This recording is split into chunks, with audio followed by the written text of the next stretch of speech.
Buenos días. Vamos a hablar de la fisiopatología de la diabetes mellitus. Mi nombre es Zenon Beguelín, soy docente de Taller B. La diabetes mellitus es un conjunto de alteraciones metabólicas frecuentes que tienen en común la hiperglucemia. Esta hiperglucemia se debe a un desequilibrio entre la síntesis de insulina y el efecto que esta insulina produce en sus receptores y en las células diana. Entonces, acá en el diagrama en la fotomicrografía de la izquierda, puede verse que hay un conjunto de células del páncreas. Todo lo que está en la periferia son los acinos pancreáticos, en donde vemos las células que producen la secreción exócrina del páncreas, esto que se ve en un color violeta oscuro y de color rosado, y en el centro, más claro, se ve como una pequeña isla. Esa pequeña isla es el islote de Langerhans. Adentro de ese islote hay células heterogéneas, diferentes, que si nosotros las marcamos con inmunofluorescencia, en la fotomicrografía de la derecha, sobre fondo negro, se puede ver que hemos utilizado unos anticuerpos dirigidos contra las distintas hormonas y se puede observar que hay de color verde las células beta productoras de insulina. El anticuerpo es un anticuerpo inmunofluorescente contra la insulina.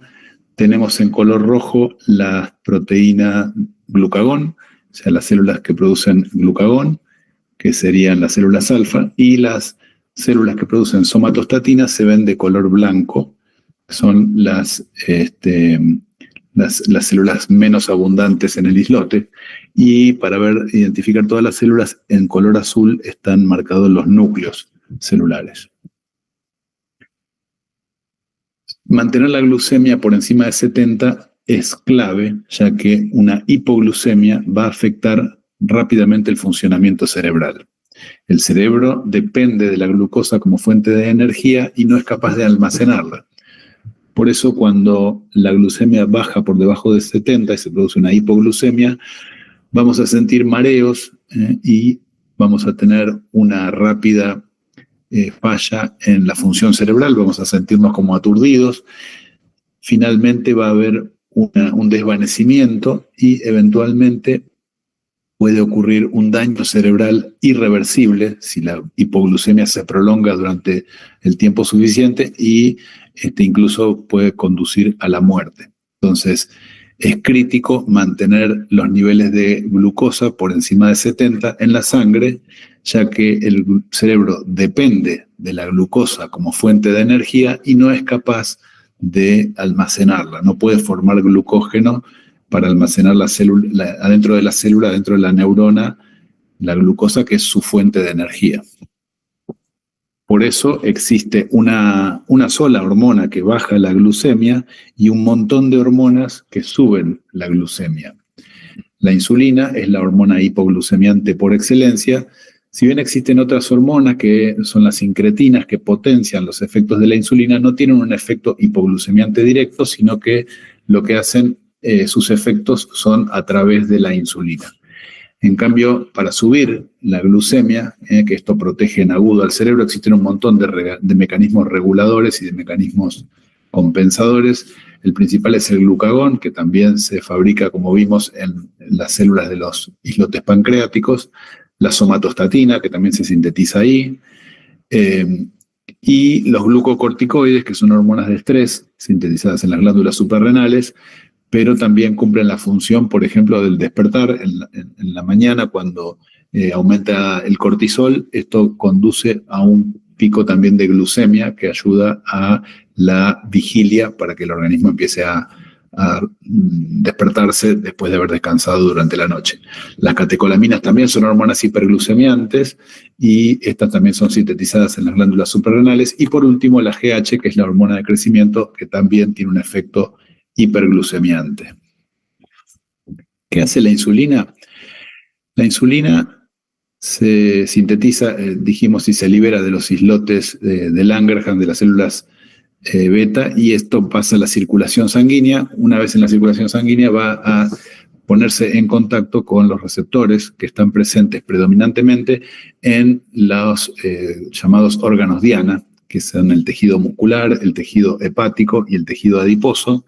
En estos tejidos vamos a tener presentes los receptores de insulina, que tienen un dominio extracelular que se une a la insulina, un dominio de transmembrana y un dominio intracelular en donde está presente la tirosina quinasa. Cuando se pone en contacto la insulina con el receptor, el dominio tirosina quinasa se fosforila, y esto va a dar lugar a una cascada de activaciones metabólicas intracelulares que van a llevar a una serie de eventos. Por ejemplo, va a producir la translocación de vesículas que tienen canales de transportadores de glucosa, que se llaman GLUT, y estos canales se van a expresar en la membrana de estas células, del músculo, del hígado y de los adipocitos. Entonces, cuando hay hiperglucemia y aparece la insulina en sangre y hay efecto insulínico, o sea, se estimula el receptor de insulina, estas células van a expresar un montón de poros en la membrana, un montón de canales que van a hacer que la glucosa ingrese por esos canales al interior de estas células, que son muy abundantes, todo el tejido muscular, todo el tejido adiposo y todo el tejido del hígado, todos los hepatocitos. Entonces, esto va a producir que rápidamente el azúcar que está presente en la sangre pase al intracelular. Una vez que está dentro de la célula, se activa también, por efecto de la insulina, la exoquinasa, que va a generar la fosforilación de la glucosa intracelular, y esto va a hacer que el flujo sea unidireccional. Quiere decir que una vez que la glucosa entró por gradiente dentro de la célula está llena de glucosa, pero esa glucosa no va a salir afuera, por más que después se normalice la glucemia, porque va a estar fosforilada. Esa glucosa fosforilada dentro de la célula va a, en presencia de la insulina, va a ingresar en todas las vías anabólicas, es decir, dentro del metabolismo, aquellas vías que generan la construcción, ¿sí?, o el anabolismo, como por ejemplo la glucógenogénesis, es decir, la fabricación de glucógeno, que es la macromolécula que va a permitir almacenar en el intracelular la glucosa para cuando sea necesaria y sea más escasa. Lo que sobre de eso va a derivarse a la síntesis de ácidos grasos y a la lipogénesis, síntesis de triglicéridos. También a través de la insulina se va a activar la síntesis proteica. Todos estos procesos anabólicos son estimulados por la insulina a través de la fosforilación de la proteína tirosina quinasa del receptor. Ocurre cuando no hay insulina o cuando la insulina no genera el efecto que estábamos hablando recién. Por ejemplo, la insulina está presente, se pone en contacto con el receptor, fosforila el dominio intracelular, pero hay proteínas contrarreguladoras que hacen que esta fosforilación dure menos tiempo o se necesite mayor concentración de insulina para generarse. Cuando hay estímulos progresivamente mayores para lograr este efecto, quiere decir, se necesita cada vez más insulina para lograr el efecto insulínico, se habla de que hay una resistencia a la insulina. Entonces, los tejidos diana, ¿sí?, van a dejar de tener este efecto, van a dejar de captar la glucosa, con lo cual esa hiperglucemia no va a disminuir, va a aumentar la glucemia. También lo mismo va a ocurrir si no hay insulina, o sea, si hay una deficiencia de insulina, es decir, si las células de los islotes pancreáticos no fabrican la cantidad suficiente de insulina o directamente no fabrican insulina. En cualquiera de esos casos va a haber un efecto de deficiencia del efecto insulínico, es decir, el receptor de insulina no se va a fosforilar y todas estas vías anabólicas, en presencia de una hiperglucemia, no se van a activar. Entonces, ¿qué va a pasar? Hay una hiperglucemia, pero los tejidos no sensan que hay una hiperglucemia. Ellos van a sensar que hay una hipoglucemia. Lo mismo va a ocurrir con las hormonas contrarreguladoras, es decir, todas aquellas que regulan la glucemia y que van a protegernos de la hipoglucemia, como no hay insulina, van a sensar que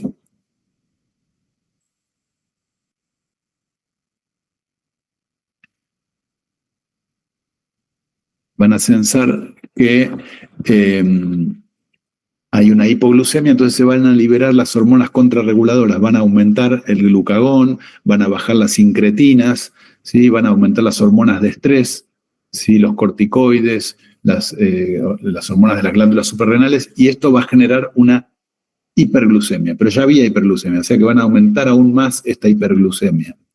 A pesar de la hiperglucemia, los tejidos diana, ¿sí? El músculo, el hígado, el tejido adiposo, van a tener una señal de deficiencia de energía.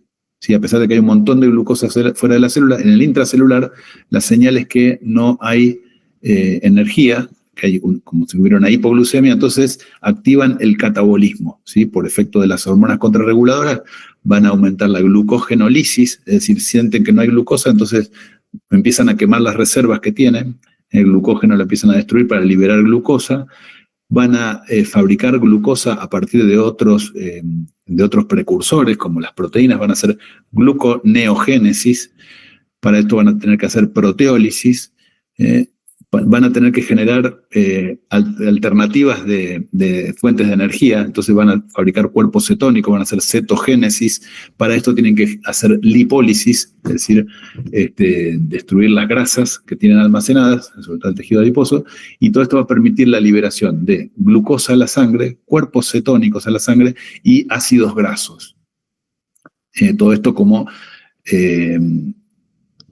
respuesta a la sensación de que no hay glucosa en sangre cuando en realidad sí hay. De hecho, ya hay una hiperglucemia, pero esto va a producir una mayor hiperglucemia, una presencia de cuerpos cetónicos y de ácidos grasos circulantes en niveles elevados.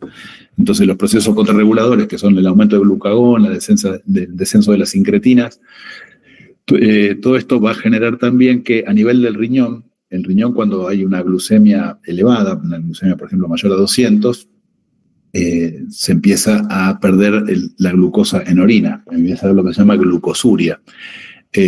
Pero si hay una señal de que hay poca glucemia en sangre, se activa la reabsorción tubular de glucosa, o sea que aún peor, esa glucosa que se podría perder en la orina, descongestionando un poco la hiperglucemia, se vuelve a reabsorber y esto es otro mecanismo contrarregulador que va a hacer que aumente la hiperglucemia. La hiperglucemia, al generar también el aumento de cuerpos cetónicos, el aumento de ácidos grasos, va a generar otras alteraciones metabólicas que van a estar asociadas en este cuadro, como por ejemplo la hipercolesterolemia, después vamos a ver un estado protrombótico y un estado proinflamatorio que a la larga va a llevar al daño mayor de las células beta y progresivamente a una mayor deficiencia de la síntesis de insulina.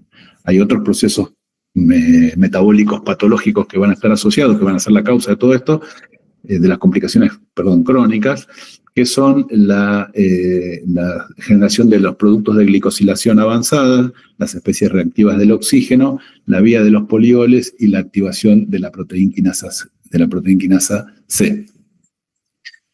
¿Qué es la vía del poliol? La hiperglucemia crónica va a activar esta vía que convierte a la glucosa en sorbitol y luego el sorbitol en fructosa. Este proceso consume el NADPH, ¿sí? Que es un proceso, una molécula que nos va a disminuir o nos va a proteger del efecto del estrés oxidativo, pero al disminuir el NADPH y transformarse en NADH, esto va a generar estrés oxidativo. Entonces, a la vez el aumento del sorbitol es un alcohol, va a causar un daño osmótico porque tiene capacidad de absorber el agua, de asociarse con el agua. Entonces, el aumento del sorbitol y la acumulación del NADH en esta segunda etapa va a generar una alteración del equilibrio de óxido-reducción, del equilibrio redox. La acumulación del diacilglicerol, que es un metabolito que también está derivado de esta vía, va a inducir daño del endotelio, ¿sí? Del endotelio vascular, como un efecto protrombótico, y también va a producir daño del mesangio renal con el progresivo daño de los glomérulos renales. Esto va a activar a la proteinquinasa C y esto va a llevar a las complicaciones de la nefropatía y de la retinopatía diabética. ¿De qué estamos hablando cuando hablamos de las complicaciones vasculares de la diabetes? Básicamente se agrupan en dos grandes grupos, que es la aterosclerosis o macroangiopatía y la microangiopatía o el daño de los pequeños vasos. La macroangiopatía, a través de este estado protrombótico, este estado proinflamatorio, de la hiperlipemia y de la asociación de otros factores de riesgo, como por ejemplo la hipertensión arterial, que es muy frecuente en los pacientes diabéticos, o el tabaquismo, que también se podría asociar. Esto va a hacer que haya mayor posibilidad de formación de la placa de ateroma, que va a desencadenar en la enfermedad vascular periférica, obstruyendo las arterias periféricas.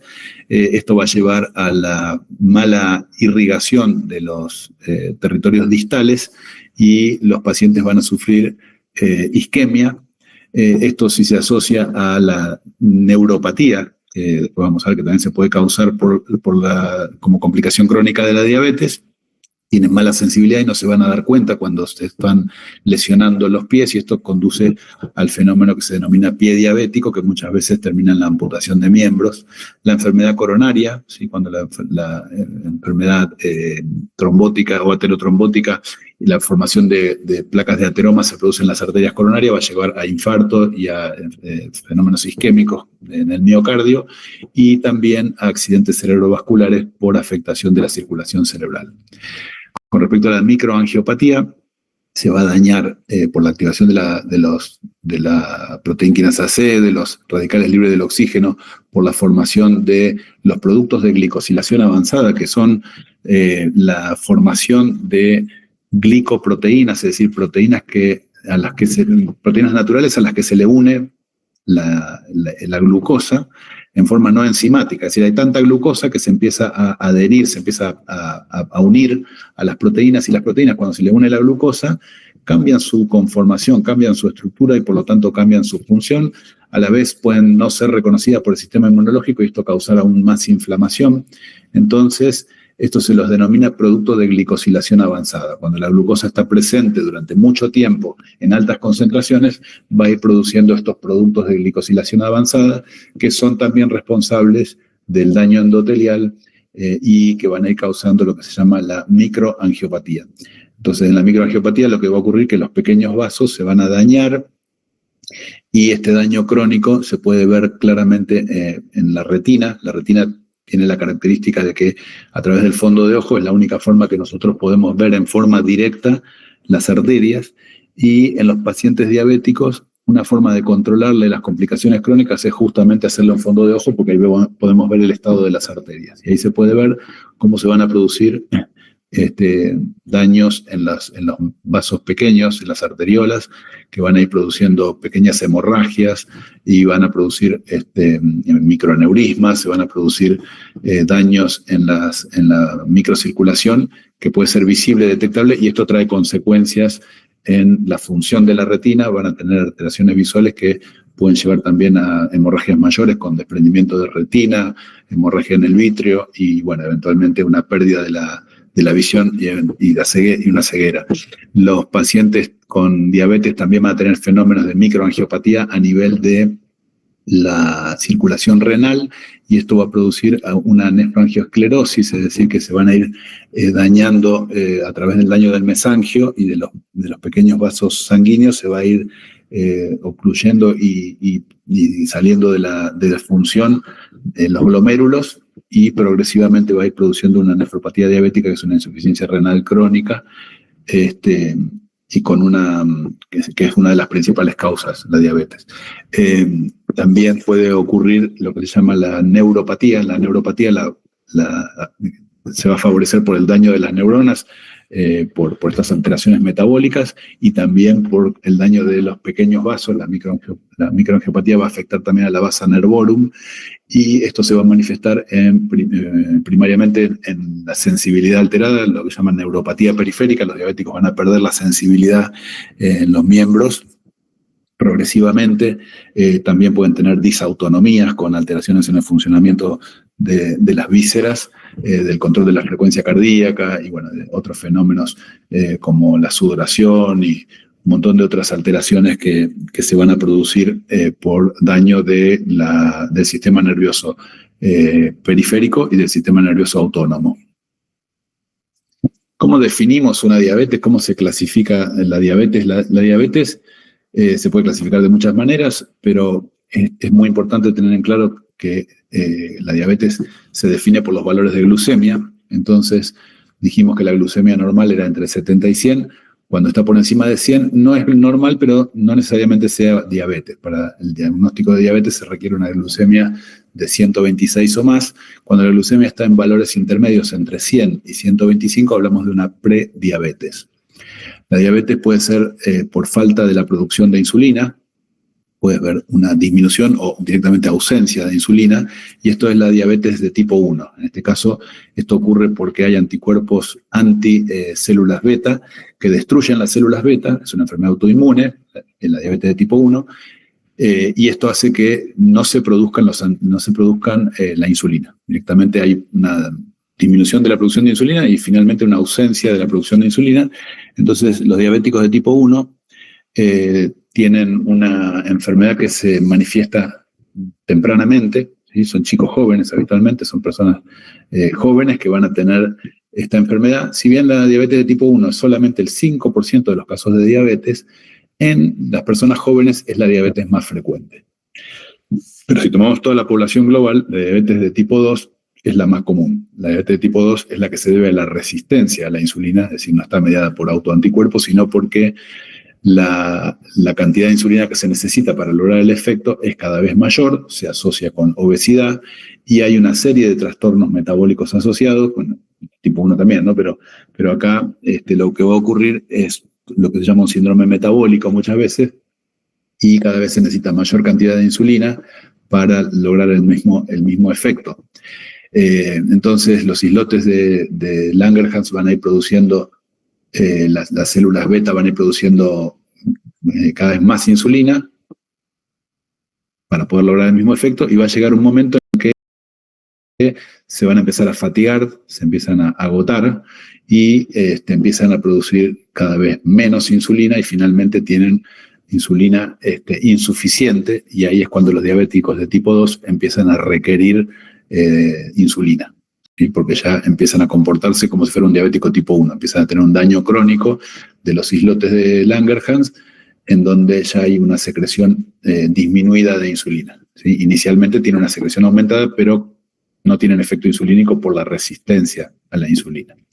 Otros tipos de diabetes son la diabetes gestacional, que es aquella que ocurre durante el embarazo. Hay una alteración de la regulación de la glucemia, que es transitoria, que ocurre durante el embarazo, y después hay otros tipos más raros, como enfermedades congénitas, que es la diabetes neonatal, la diabetes de tipo MODY, y otras menos comunes. ¿Cómo se diagnostica la diabetes? Dijimos que era una glucemia de 126 o más, pero tiene que ser en ayunas. Ayunas son 8 horas de ayuno, o sea, después de 8 horas sin ingerir nada, al menos 8 horas sin ingerir nada, el paciente se hace una glucemia y le tiene que dar 126 o más. Ese paciente es diabético. ¿Sí? Generalmente con un solo valor no se establece el diagnóstico, porque puede haber errores de laboratorio, es decir, algunas otras cosas. Rotular a un paciente diabético es una cosa muy seria, entonces se requieren al menos 2 determinaciones, ¿sí? De 126 o más en ayunas, y ahí sí el paciente tiene un diagnóstico de diabetes. Otra forma de tener diagnóstico de diabetes es un paciente que tiene una glucemia en cualquier momento mayor a 200, mayor o igual a 200. Es decir, yo me hago ahora una glucemia y tengo 200 o más, ¿sí? Y eso ya también cumple criterios diagnósticos de diabetes mellitus. También se puede hacer esta misma prueba haciendo lo que se llama una prueba de tolerancia oral a la glucosa, es decir, se le da una carga de glucosa de 75 gramos, una solución concentrada al paciente, y dentro de las 2 horas tiene que tener una glucemia menor a 200. Entonces, si quiero hacer también el diagnóstico de un paciente que es prediabético o que nunca lo logro pescar con una diabetes alta, pero tiene algunos síntomas que me hacen sospechar, por ejemplo, que tenga visión borrosa, o que esté con poliuria o polifagia, o que esté perdiendo peso, que son los síntomas clásicos de la diabetes, entonces a ese paciente le puedo hacer una prueba de tolerancia oral a la glucosa, y ahí voy a pescar si a las 2 horas no logra bajar esa glucemia de 200, es un paciente que está con una resistencia a la insulina, que está con una diabetes. Otra forma de diagnosticarla es a través de la hemoglobina glicosilada, la hemoglobina A1C, es aquella fracción de la hemoglobina, la proteína que sirve para transportar el oxígeno, que está dentro de los glóbulos rojos, que está presente en la circulación sanguínea, y en la sangre está la glucosa todo el tiempo circulando. Entonces ocurre a veces espontáneamente que una porción de la hemoglobina se une con glucosa y se glicosila. Esto se llama hemoglobina A1C, y normalmente el porcentaje de la hemoglobina que se glicosila tiene que ser menor al 5%, pero en los pacientes diabéticos el porcentaje de hemoglobina que se glicosila, ¿sí?, o la hemoglobina A1C, es mayor o igual a 6.5%. Esto ocurre porque las hiperglucemias sostenidas durante mucho tiempo van a ir produciendo, como la hemoglobina tiene una vida media larga, van a ir produciendo la glicosilación de la hemoglobina. Cuando yo tengo una evaluación de la hemoglobina glicosilada, lo que estoy evaluando es el promedio de los últimos 90 días de las glucemias del paciente.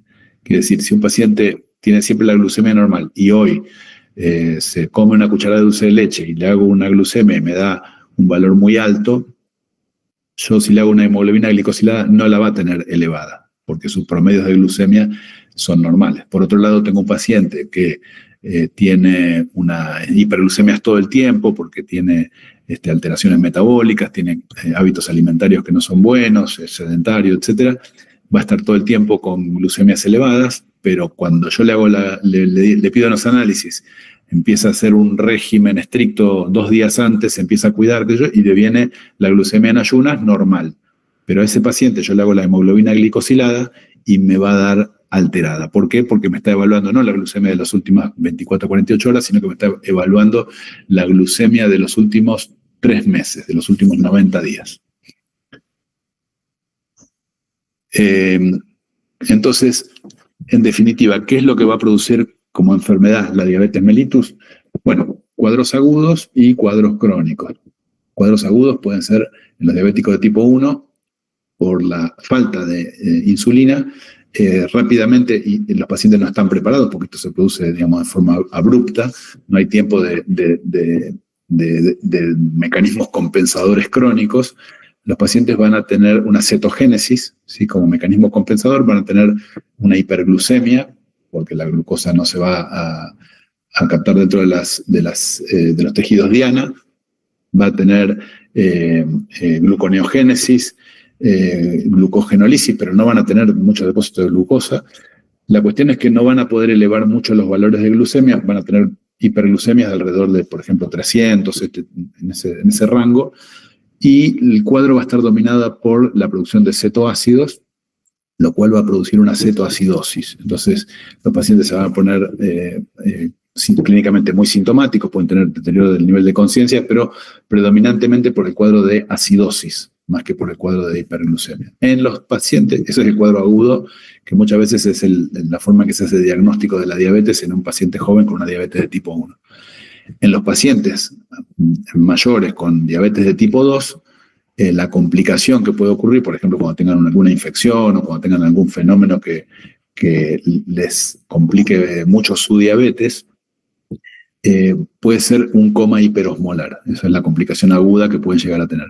En el coma hiperosmolar, estos pacientes diabéticos de tipo 2 son pacientes que ya están más adaptados a las hiperglucemias y que toleran hiperglucemias mucho mayores. Entonces, pueden llegar a tener, por ejemplo, valores de 800 o 1 gramo, 800 miligramos o 1 gramo de glucemia por decilitro, ¿no? Y con esos valores tan altos ya la glucosa empieza a tener un efecto osmótico. Entonces acá lo que domina el cuadro es el efecto hiperosmolar, ¿sí? Y van a tener una alteración del sensorio, una alteración neurológica producto de ese fenómeno hiperosmolar, más que por el producto del fenómeno de la acidosis metabólica de los diabéticos de tipo 1, la cetoacidosis como cuadro agudo de la diabetes. Pero estos cuadros no son muy comunes. Otra complicación que podemos ver aguda en un diabético es cuando ya están diagnosticados y en tratamiento, están recibiendo insulina, por ejemplo, y se dan una dosis de insulina y después no se alimentan, o se dan una dosis demasiado alta de insulina, pueden tener una hipoglucemia que también puede tener síntomas neurológicos, como habíamos dicho inicialmente. Pero bueno, lo más complicado con la diabetes por la frecuencia que tiene son las complicaciones crónicas que tienen las poblaciones occidentales, donde los la obesidad es muy prevalente, la diabetes de tipo 2 es altamente frecuente y es un factor de riesgo muy alto para la enfermedad coronaria y los accidentes cerebrovasculares.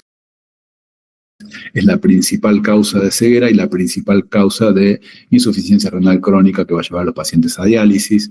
Es causa de enfermedad vascular periférica, también muy importante, el pie diabético, y es una de las principales causas de amputaciones por problemas vasculares, y todo esto va a producir alteraciones en la vida, en la calidad de vida, y aumenta la mortalidad en población que está en edad productiva. Esto es parte de lo que se llaman las enfermedades crónicas no transmisibles, que se pueden prevenir con cambios de hábitos. Son enfermedades que si uno a lo largo de toda la vida modifica los hábitos de actividad física y de alimentación principalmente, de estrés también, o sea, todos los hábitos de lo que hacemos el día a día, puede disminuir e impactar significativamente en la mortalidad de las poblaciones y en la calidad de vida de las poblaciones. Por eso es tan importante conocer la fisiopatología de la enfermedad para poder prevenirla, tratarla a tiempo y evitar todas estas consecuencias que tienen un impacto poblacional enorme.